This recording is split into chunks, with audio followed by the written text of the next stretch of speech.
Olá pessoal, o Flamengo venceu o Palmeiras por 3-2 no Maracanã e com isso empata com o Clube Paulista na liderança do campeonato, ambos com 61 pontos.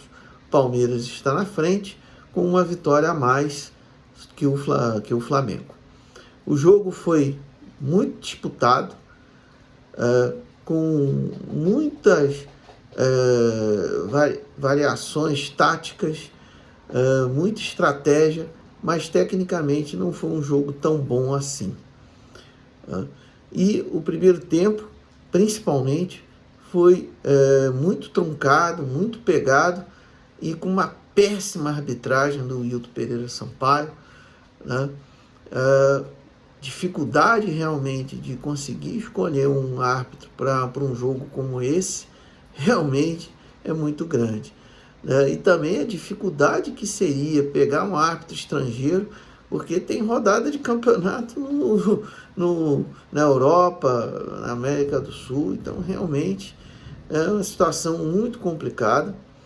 E desde o início de jogo, o Wilton Pereira Sampaio estabeleceu um critério de permitir o uso de mãos e de força e carga em cima dos jogadores, né?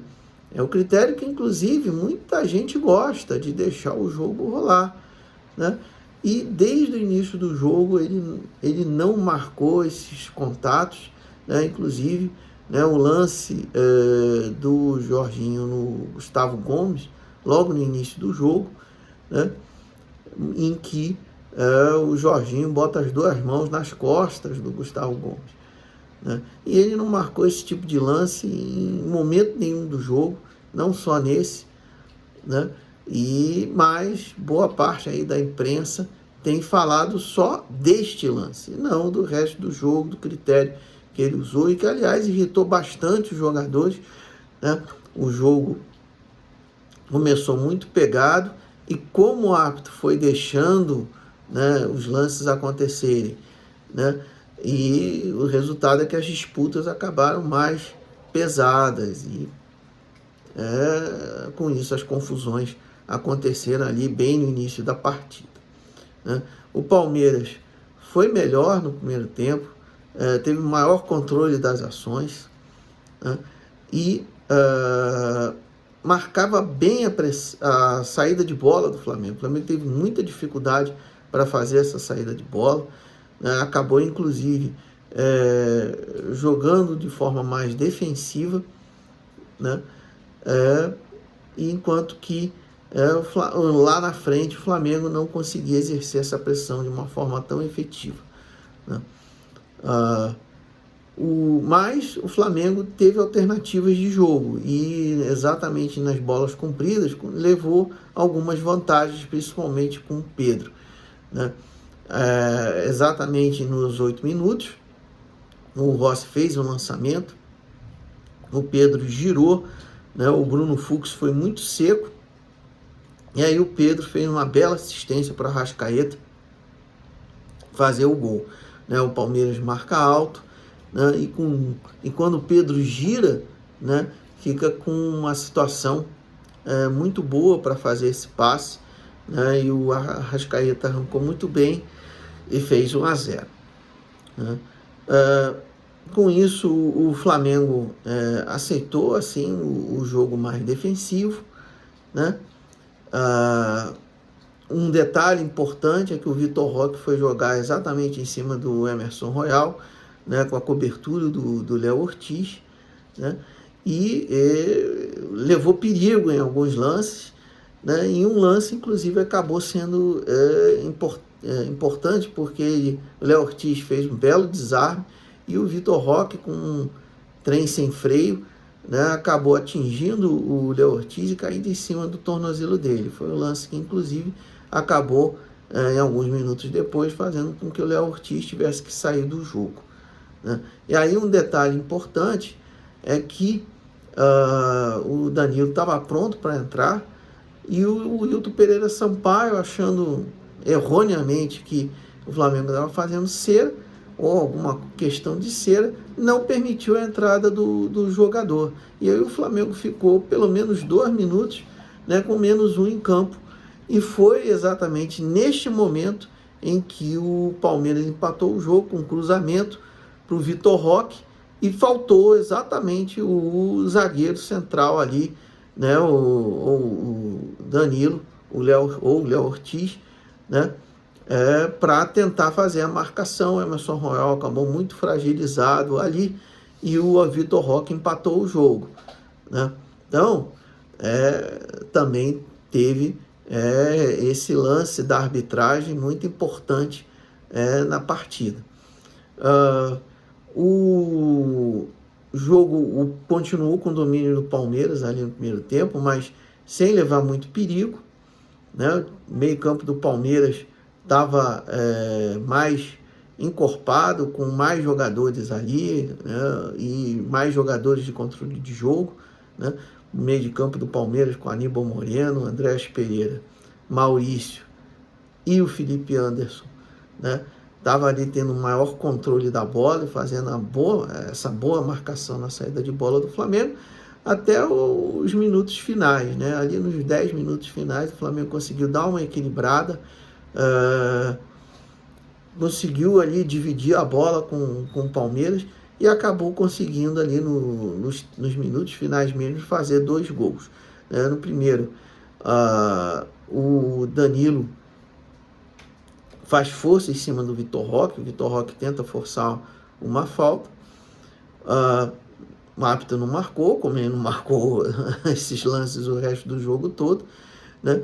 E teve mais um encontro do Pedro com o Bruno Fux, né? E o Bruno Fux acabou também tentando cavar alguma coisa, levantou, mas aí o Pedro já estava com a vantagem. O Emerson Royal deu uma enfiada para o Pedro, o Bruno Fux atrasado, deu uma pisada na perna dele, pênalti, que o Jorginho cobrou muito bem, o Flamengo fez 2-1. E o Pedro conseguiu fazer uma roubada de bola em cima do Aníbal Moreno, né? E a bola foi para o Arrascaeta, que rapidamente deu assistência para o Pedro entrar pelo centro da defesa e fazer 3-1. Aliás, o primeiro e terceiro gol foram bem parecidos, né? Só que, né, com a situação invertida, né, de quem deu assistência e de quem fez o gol. Com 3-1 no segundo tempo, né, o Flamengo realmente jogou para bloquear o Palmeiras, né? E aí acho que até eu achei até que o Felipe Luiz ia botar o Varela no lugar do Emerson Royal, que estava ali tendo muita dificuldade com a marcação ali no lado direito da defesa do Flamengo, né? Mas ele acabou não fazendo essa troca, né? O jogo estava ali, né, controlado, né? O Palmeiras tendo muita dificuldade, né? Procurando muitas vezes chutar de fora da área, né? Numa dessas até, inclusive, a bola carimbou no Jorginho, subiu, caiu no travessão e foi para fora, né? Mas o Palmeiras estava ali tentando fazer o gol mais na base da pressão do que realmente conseguindo criar boas jogadas, né? O Flamengo, inclusive, ali aos 15 minutos, fez uma substituição tripla, tirou o Pulgar, que vem de contusão e estava com o cartão amarelo, colocou o Saul, né? Isso daria um controle maior de bola para o Flamengo, né? Colocou o Carrascal no lugar do Samuel Lino e o Plata no lugar do Arrascaeta, né? O Flamengo, então, ficou com o Carrascal ali pelo lado esquerdo, o Luiz Araújo pelo lado direito, né? E o Plata e o Pedro ali como se fossem 2 atacantes. Aí o Flamengo foi tentando igualar ali o meio-campo do Palmeiras, né? Que também jogava no 4-4-2, né? Até inclusive conseguiu algumas boas jogadas ali. O Carrascal fez uma bela arrancada, foi parado com falta, né? Mas faltou um pouco mais de criação mesmo ali no setor do Flamengo. Talvez, né, o Carrascal tivesse que jogar mais centralizado mesmo, né, com o Plata mais ali pelo lado esquerdo, né, e o Luiz Araújo pelo lado direito, né? Mas o jogo foi ali né, se arrastando sem grandes emoções, né, e que era bom para o Flamengo, porque o Flamengo já estava com placar, né, mas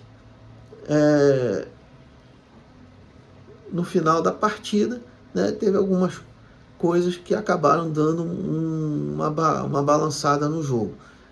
O Pedro, ali já por volta dos 35, já estava muito cansado, né, até inclusive por isso que o Felipe Luiz estava exatamente guardando essa última substituição, e foi exatamente em cima do Pedro. Entrou o Bruno Henrique, né? O Bruno Henrique, mais descansado, deu uma dificultada ali na saída de bola do Palmeiras. O Flamengo ali no final do jogo passou a ter um pouco mais de bola e de jogada de contra-ataque, né?